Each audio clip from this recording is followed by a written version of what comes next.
la historia constitucional latinoamericana ha habido muchas formas de separación iglesia-estado. Yo voy a plantear 3 formas de separación iglesia-estado que son de alguna manera tipos ideales, pero yo creo que son reconocibles cuando se miran las muchísimas constituciones de la región.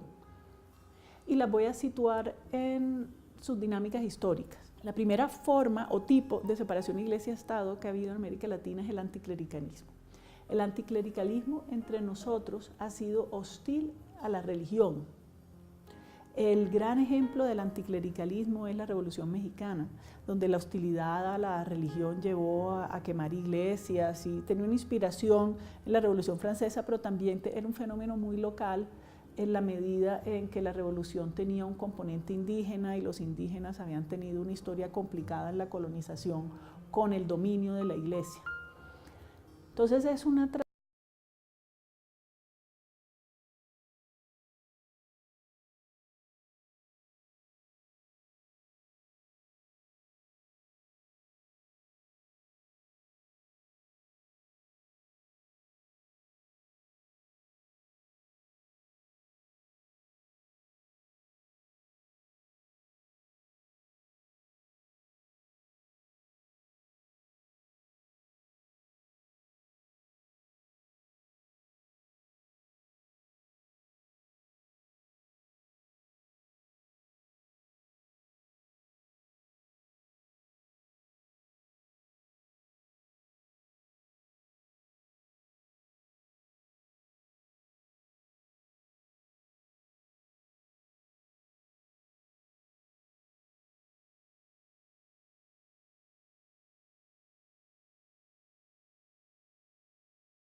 esta persistente tradición anticlerical en las constituciones revolucionarias de Cuba y de Nicaragua, que son constituciones instauradas por revoluciones de izquierda triunfantes en la época de la Guerra Fría, bajo el signo del comunismo, y el comunismo es ateo.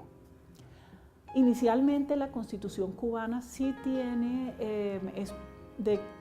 artículos e incluso una ley, unos artículos en el Código Penal que son anticlericales, son hostiles a la religión. A los católicos no se les permite ser parte del Partido Comunista, hay delitos que tienen que ver con el abuso de la religión o de las prerrogativas de la religión, pero todo eso también se ha ido eliminando y hoy en día no parecen quedar evidencias de un anticlericalismo vigoroso en el régimen cubano, que sigue sin ser una democracia liberal, ni mucho menos, pero no es anticlerical. Y la revolución en Nicaragua, a pesar de que la Constitución tiene una cantidad de declaraciones de que no, de que este es el espíritu, se inspira en Marx y que no es una constitución católica, ni es ni siquiera es una constitución planteada como una constitución liberal, igual tiene el principio de libertad religiosa, y en la práctica la Iglesia ha tenido y sigue teniendo mucho poder. O sea, no ha habido realmente una práctica de hostilidad hacia la presencia o el poder de la Iglesia Católica en Nicaragua, incluso en los años después de la Revolución. O sea que entre nosotros el anticlericalismo ha existido y sigue existiendo como cultura,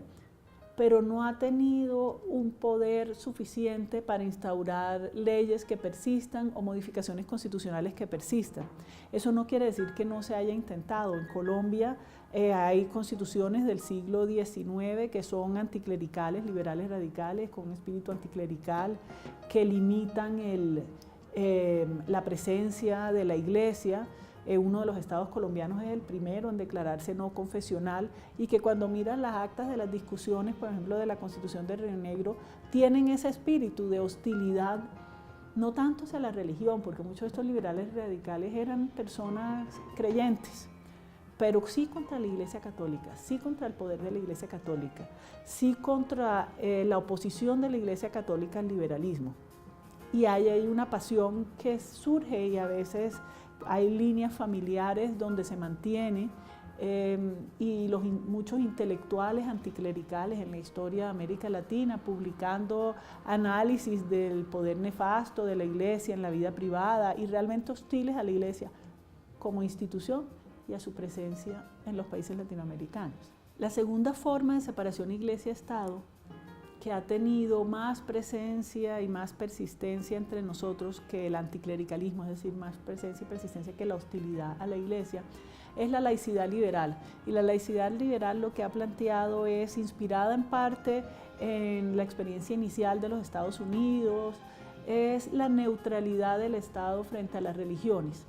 y la limitación del hecho religioso a los espacios privados, es decir, su exclusión del Estado y su exclusión de lo público. El planteamiento de la laicidad liberal es que la religión es un hecho que se respeta en la vida privada, y que en la vida privada las personas pueden tener el culto que quieran, pueden asociarse como quieran, y que se les respetan los derechos a la Iglesia en cuanto a asociación de personas y a sus creencias. Ahora, de esto, en un momento inicial, el liberalismo, que tiene este planteamiento de neutralidad del Estado,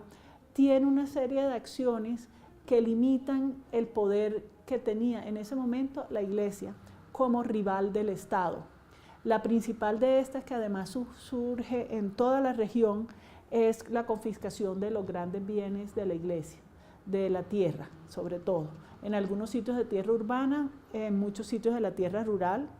Esto no sucede en todos los países. Hay países donde se respeta la propiedad de la Iglesia cuando se separa la Iglesia del Estado. Cuando los liberales apoyan esta laicidad liberal, la Iglesia puede mantener todos sus bienes, pero en la mayoría hay, con la separación de Iglesia y Estado, una confiscación importante de bienes. Ahora, hay que tener en cuenta que en muchos países la Iglesia era un gran terrateniente, y el argumento de los liberales en ese momento era que estos bienes tenían que poder entrar al mercado, y que en la medida en que pertenecían a la Iglesia no había un mercado de tierras. Entonces era como un obstáculo al progreso. Fuera de estas, las reformas constitucionales liberales, además de confiscar las grandes extensiones de propiedad privada de la Iglesia, manteniéndoles, por lo general les respetan la propiedad de los templos y la propiedad de todo lo que tiene que ver con el culto. Algunos les respetan la propiedad urbana, pero no la propiedad rural. Hay diferentes regímenes, otros les respetan completamente la propiedad de la Iglesia. Pero hay unas reformas que sí son comunes de los regímenes liberales, de la laicidad liberal, que es pasar una serie de funciones que tiene la Iglesia al Estado, como son el manejo de los cementerios,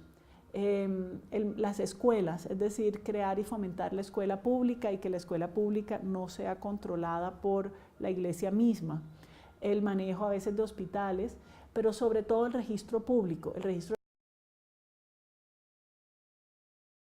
en casi todos los sitios va de la mano del reconocimiento del matrimonio civil como una posibilidad, y no solamente del matrimonio religioso. Es decir, que el planteamiento de la laicidad liberal viene de la mano no solamente de la neutralidad del Estado frente al hecho religioso, sino del traspaso de una serie de funciones que hoy consideramos claramente funciones del Estado, de la Iglesia al Estado, principalmente el registro civil, pero también, muy importante, la educación pública y el manejo de los cementerios. Este espíritu de la laicidad liberal se mantiene hoy en día en muchas constituciones, pero también rivaliza con una forma de separación iglesia-estado que de alguna manera es muy nueva y de otra es muy antigua. Algunas personas lo llaman neoconfesionalismo para señalar que se trata de un regreso al papel protagónico de la Iglesia en el Estado o una nueva manifestación moderna de ese papel protagónico. Yo prefiero llamarlo cooperación amistosa, porque esa es una frase que surge mucho en los textos constitucionales y de la jurisprudencia constitucional para definir esta relación entre la Iglesia y el Estado. Entonces, la cooperación amistosa parte de una separación formal de la Iglesia y el Estado y muchas veces no toca el artículo constitucional de la laicidad liberal que dice que la Iglesia, el Estado no tendrá religión alguna o que el Estado no apoyará una religión. Otras veces el artículo constitucional se manifiesta inicialmente así como el Estado no apoyará religión alguna o el Estado no tiene religión, y luego como en la Constitución española y la peruana viene una parte donde dice que la Iglesia católica o que el culto católico tiene una gran importancia histórica o que tiene una gran importancia cultural. La mayor parte de las veces cuando hay un régimen de cooperación amistosa, esta segunda frase no está en el texto constitucional, sino está en una serie de leyes que se pasan en toda América, incluyendo en Estados Unidos, pero también en Centro y Suramérica, a principios del año 90 con el final de la Guerra Fría, que son leyes de protección de la libertad religiosa, en la cual hay que ver el texto de cada país, pero lo que hace es que se protege las prerrogativas de la Iglesia Católica. Estas prerrogativas incluyen una cantidad de funciones que la hacen muy cercana al Estado, principalmente la prestación de servicios públicos o una serie de privilegios en la prestación de servicios públicos, puntualmente de educación y de salud. Incluso hay países donde la Iglesia tiene presencia en los órganos que hacen política pública en educación y salud, porque se entiende que ellos son prestadores de estos servicios, a pesar de que el servicio es del Estado, o la Iglesia censura los textos que se utilizan en la escuela pública, o es la que diseña la política de la educación moral, o es la que aprueba a los profesores de educación religiosa de la escuela pública, y esto varía, este diseño varía de país en país.